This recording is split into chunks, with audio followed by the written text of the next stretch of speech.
Hey guys, listen. Welcome. It's BB, y'all. And I'm here. And today I got another special guest. Y'all know I always come with the hot guest. Today, I have an artist that I have been so excited to talk to and find out her story because I just know a little bit of it. This young lady was featured on the X Factor, the UK. You know, I always get stuff wrong. So I'm going to let her tell her story. And we're going to I want you to welcome Miss Burgandy to the Artist Corner. How are you, beautiful? How are you? Great. Thank you for having me. Oh, welcome. I am so, honored to have you on my show. I saw your page and I was like, I want to have her on my show. Sometimes I have to go back and forth with people, but we nailed this like on the first 2 or 3 tries. We nailed it. Yeah. So I am so honored to have you here.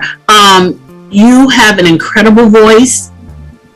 It brought tears to my eyes just like listening to you. You had the whole crowd rocking. Guys, I'm going to put the link in the comments so you guys can watch it. Miss Burgandy on the X Factor. It was amazing. How was that experience? Well, I can tell you, just thinking about it, I get goosebumps thinking about it. Wow. It was like a self-fulfilling prophecy. She will be great. It was awesome. It was just like everything you've ever wanted, and it's like getting everything you ever wanted tied up in a nice little bow. Like, I've wanted to be on a TV show since Star Search. Okay. And for some of you who are a little young, yeah, that was the original talent show on TV. It was Ed Big Man. Right.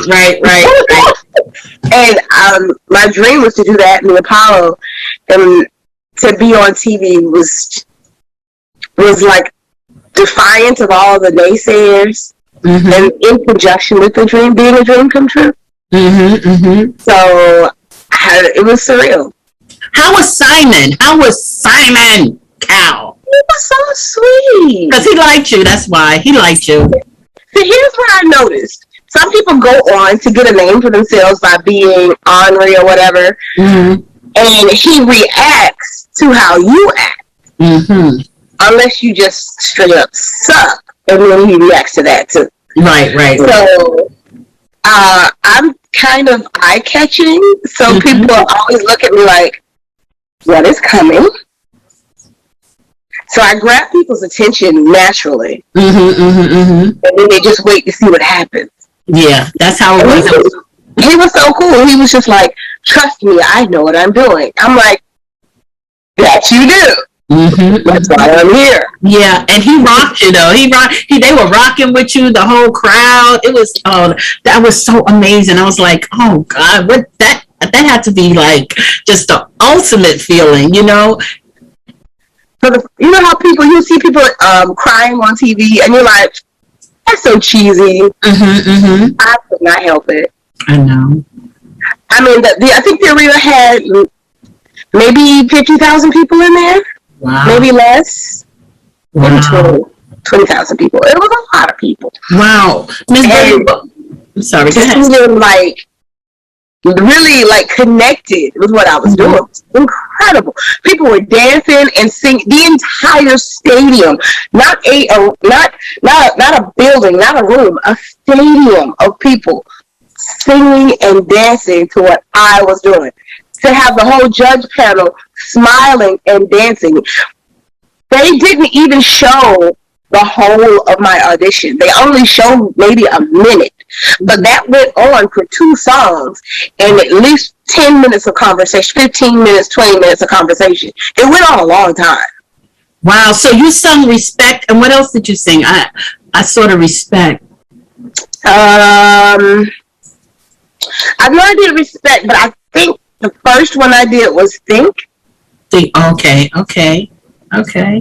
So you have that voice. Whenever an artist to me can sing, like, will go after Aretha song. It's some artists that I used to think I could sing. I would never even think about singing an Aretha song.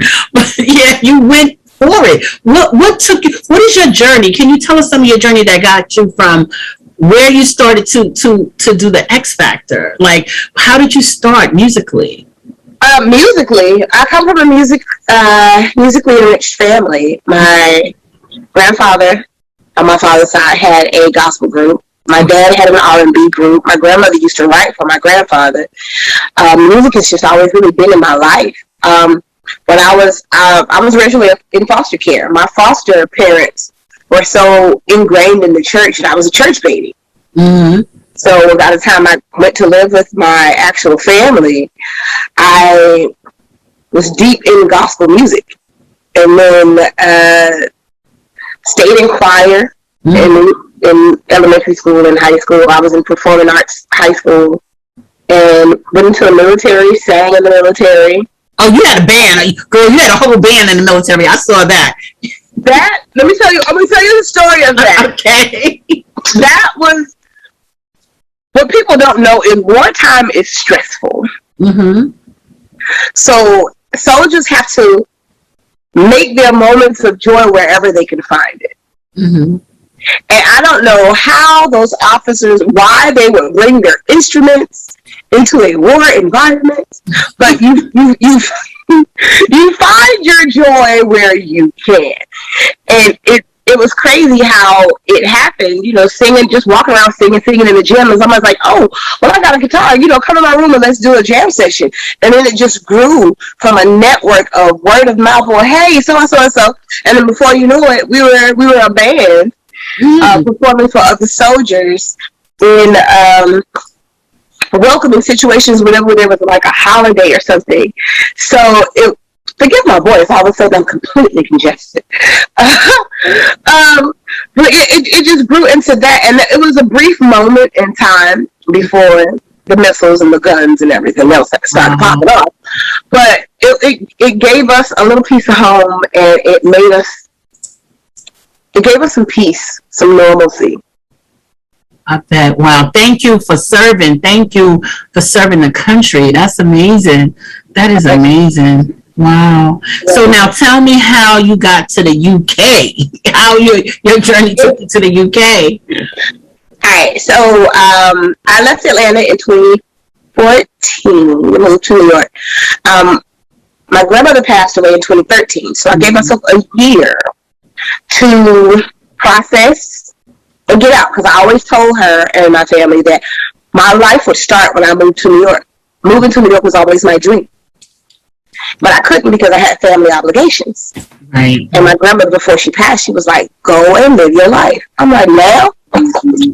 She's like, "Go and live your life. I know what you want to do."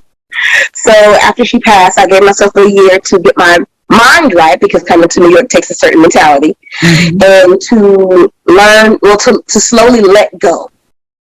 So I slowly sold off everything I owned, gave away, sold whatever I could, downsized my life into a duffel bag and a suitcase. Okay. Right after the year of my grandmother's anniversary death, or however you want to say it, I sold my car. Was the last thing I was holding on to, because it was the only thing I owned. Wow. Okay. I sold my car on a Saturday, and I flew on a Sunday. Wow. And I hustled. I was homeless when I got here. I lived in shelters for about a year. And I hustled the New York circuit, the music scene, from Sugar Bar to the Village. Meeting people, still learning the craft, working with people. And it was in my hustling, because I'm a hustler. Okay.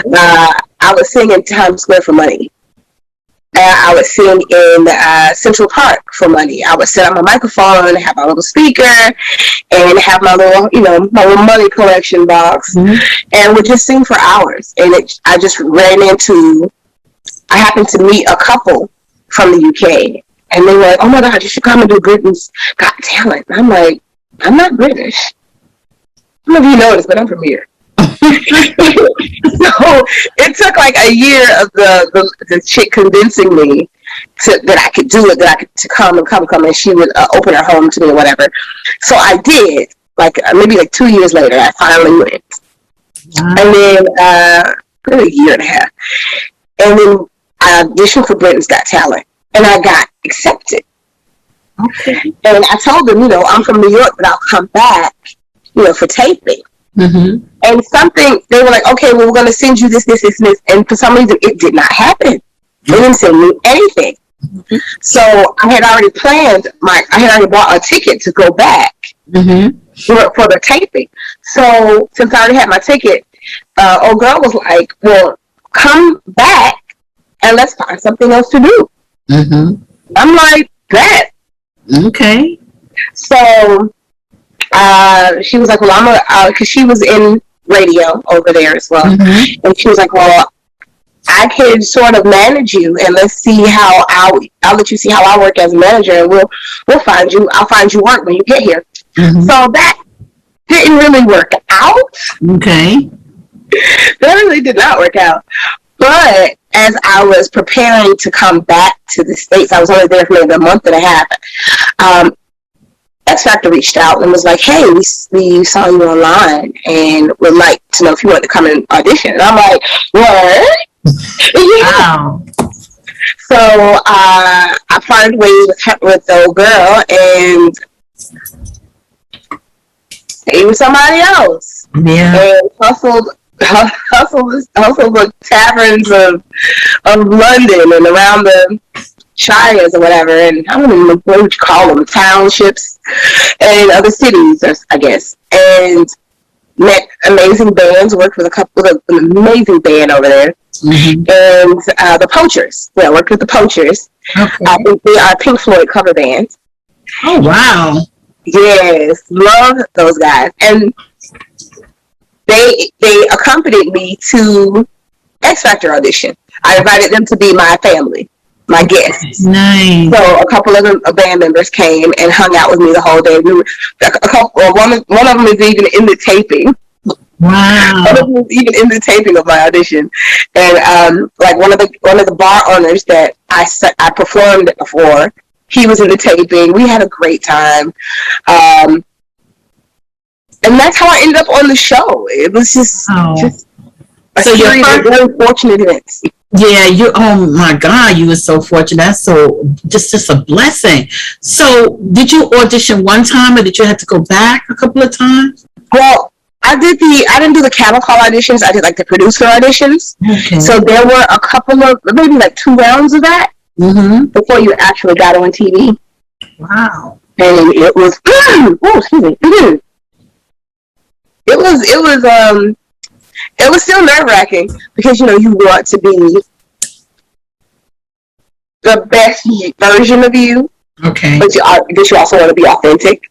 Mm-hmm. And you want to be relatable, or you hope they relate to you. But everybody was so welcoming and accepting. I didn't feel too much pressure. I just let the music speak for me. Wow. So when you did the taping and audition, did you sing the same songs that you performed on the show? No. Okay. Actually, my performance song of choice is Whitney Houston. Okay. Either Whitney or anything Celine Dion. Oh, you were super soprano, huh? Yeah. You got to give me a little something before because I'm a big girl. Yeah. Wow, you are with the big girls. That's real serious. You said Celine Dion. I interview people. I never heard anyone say follow her because her voice is crazy. Ridiculous. I really, really wanted to see her in concert in Vegas, but being that I'm a strapping musician, right, you know how it goes. But so after you finished the X Factor, so what happened then, as far as musically? What did you do? Where did you decide to do? Well, after X Factor, I was on. I had. I think I got a good maybe 5 episodes in. Shows that they gave me a lot of love. The UK did. I came back to New York and was really kind of at a loss for how to move forward. So I just did what I knew best. I hustled. I went back to hustling. I went back to bands because I worked in some corporate bands, some just regular bar bands, and I just went back to what I knew and was trying to figure it out. And it wasn't until the pandemic hit and quarantine that I was really honest with myself. Because, when you're stuck with yourself, there's a lot of self-reflection. Yes. Yes. So I realized I stopped hiding behind other people's music, and express myself. So I started writing a couple of songs, and the one that stuck with me the most was Rage, and because I was angry a lot. Mm-hmm. And someone once told me, "Oh, nobody wants to hear all that sad music. You gotta make people happy, and nobody wants to hear your story." And it stopped me from writing. It stopped me from being me musically. And I just delved back into cover songs. And the quarantine was really good to me because it gave me the chance to listen to myself without hearing anybody else's input. Mm-hmm. And I wrote Rage. I wrote the treatment for the video. I hired a choreographer, and I hired a videographer, and I said, I am going to do this, if nothing else, to honor myself. I like that. Love it. So that's where you are now. So now you're putting together your own, I should say CD or your own music. You're putting your own music now. Oh my God, that's so nice. You listen, that is an amazing story. And yes, this pandemic, has brought out a lot. It gave us time. It gave us time. Mm-hmm. It was definitely a reset button. Yeah, absolutely a reset. For those who chose to acknowledge it. Absolutely, you could say that again. Who chose that? And honestly, the world needed a reset. Right now, the earth is resetting itself as we speak. Yeah, the world needed a reset. We were doing way too much, working too much, doing too much, just not treating the whole environment right. We were just really, really doing too much. And most of us didn't even know how to reset because we never got a chance to reset. You know, how can you reset? You gotta go. We work to die. Yeah, we work to die. Yeah. Eat, breathe, sleep, die. Yeah. And there was no in between. Right. There was no, especially not in America. Let's just say America will work you to death. I used to work for the IRS. Mm-hmm. Okay. Wow. And at least once or twice a year, or once every 2 years, I can't remember which one, someone died at their desk. Oh. Can you imagine? Oh. Putting all that overtime, all that stress, all of that work, and dying at work, living an unfulfilled life. I was determined to not be that person. Yeah. I used to walk around and say, y'all not going to be the death of me. Mm-mm. Yeah. And I was determined. I am going to live on my own terms. Come hell or high water. Mm-hmm. And they're not consequences because they are fruits of my own actions. And I take responsibility for all of my decisions. And if it's my decision, it's not a mistake. Mm-hmm. And I own that. And I live in that. So I make all of my decisions purposely for my future, for my happiness, and for my career. Yeah. Yeah. And it shows in your whole aura and your being. It shows. I love it. So right now, today, you're doing what? I know I saw a couple of shows that you've been doing in New York. Yes, right now I am working in the Village, the legendary Village of New York, some legendary music venues. Cafe Wa, which is on 115th. Yeah. 115 McDougal Street, and The Groove, which is 125 McDougal Street, and they are in the same neighborhood as the Blue Note, which is a legendary jazz house. Right, exactly. And where the Village Underground was started with the underground music and all the amazing artists. And I get the opportunity to interact and hire and be booked by and work with some of the most amazing talent that I've ever seen in the world. Wow. I can't wait to go. I'm so happy that everything is opening back up because Cafe Wa has been rocking for years. I used to go down there. Yeah, for years. And the thing about that whole strip, you can go from one bar to the next. It's live music here, it's live music here. I really miss that. I've been away from that for so long. So when you said Cafe Wow, I was like, wait a minute now. And then I had to think about it. It was so many strips of bars that they were just open. You just walked in and you heard all kind of music. That is, I cannot wait. I hope this Sunday you're going to be performing at Cafe Wa, right? This Sunday I'm at Groove. At Groove. Sunday you're at Groove. 11:45. Just me and a small 3-piece band, hopefully, because I'm trying to find a keyboard player. Still, because because everything opened up, everybody is super swamped with work. So finding good musicians right now is a challenge, but it's a great challenge. I'm great that all my people are working. Wow, Miss Burgandy, that was an amazing story, and I'm not gonna let you go without us hearing a little something though. I can't. I gotta hear a little something. Well, since you said it that way. Oh God, I love you, your character. I love your personality. I would do something unusual. Okay. Celine Dion, since we brought her up. All right, there we go. Let's go. I would love to hear it. And now I just got to remember what the words were. See, I like this because some people think I be having my stuff all. Nope, I don't. I don't have it all. You know, someone asked me to sing. They was like, oh, you had her lip sync. And I said, no, she didn't. She was right on the fly. Okay. Here we go. Hold on.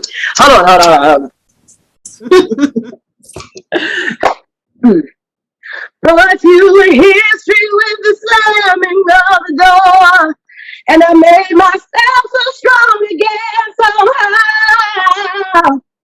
And I never wasted any of my time on you since then.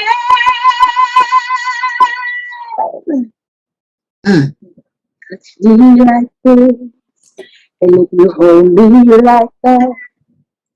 It was so long ago, but it's all coming back to me now. I love that song. Thank you. That was the bomb. Thank you so much. Miss Burgandy, it has been a pleasure. If you want to shout out anything, tell people anything, I'm going to put your information in a link so people can follow you. Okay.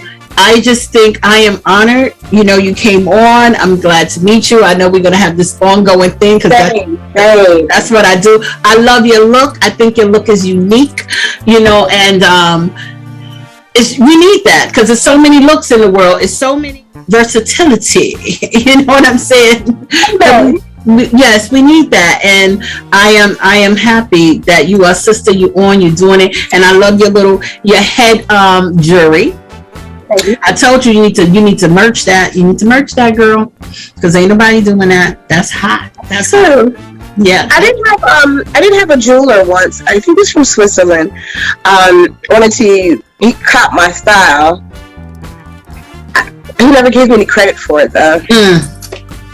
But now you can merch. Now you know it's easy to merch stuff. You can find you a jeweler and you just, you know, get you some stuff and you just merch that because that headgear is hot. You know, people are doing it, but they're not really doing it. I haven't seen that merch yet. I see all kind of merch, but not headgear merch. But Miss Burgandy, I want to thank you. I want to thank you for coming on the Artist Corner.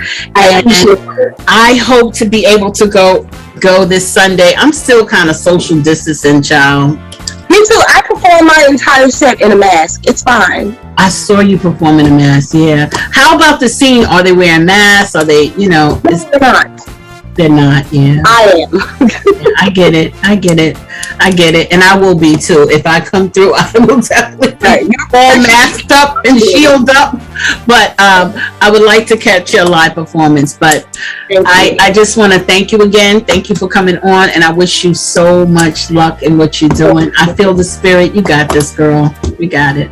Thank you. I appreciate you. And if everyone would please follow me on my social media pages, you can find most of my links on burgandysings.com. That's BURGANDY sings, SINGS.com. You can also find me on Instagram and Fanbase at Burg is here, BURGISHERE. That's Burg, BURG is here. Because I'm here and you should follow me. Ooh, I love that, girl. I love it. And I will be putting everything in the links. Thank you so much, Miss Burgandy. You are the bomb. Thank you for coming to the Artist Corner. Thank you.